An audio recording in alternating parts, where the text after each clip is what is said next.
جی بسم اللہ الرحمن الرحیم۔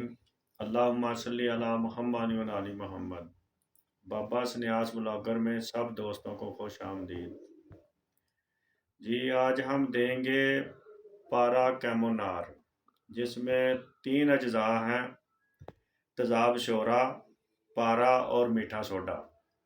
10 تولہ تیزاب شورا ہے، 2 تولہ پارا اور 5 تولہ میٹھا سوڈا۔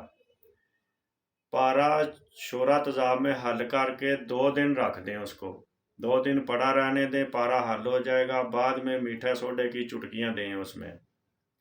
جب میٹھا سوڈا ختم ہو جائے، 5 تولے حل ہو جائے اس میں، تو ریت جنتر رکھ کر اس کو پکائیں۔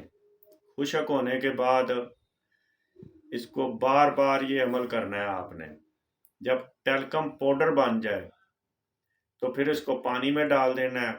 پانی میں ڈالیں گے تو آپ کا پارا نیچے بیٹھ جائے گا اور سوڈا جو ہے پانی میں حل ہو جائے گا۔ اوپر سے پانی اتار لیں، دھو کر اس کو خشک کریں۔ خشک کرنے کے بعد یہ آپ کا پارا بالکل نہیں جاتا آگ میں۔ آگے اس میں ایک نقص ہے، وہ جو ہم سے حل نہیں ہو سکا۔ یہ میرے بہت قریبی دوست ہیں جنہوں نے یہ عمل دیا ہے، وہ بول رہے ہیں کہ آگے کوئی اس کے ساتھ کوئی عمل کر لے، اس کو چرخ دے لے۔ اگر یہ چرخ کھا جائے تو ہم کو بھی بتا دیں۔ والسلام۔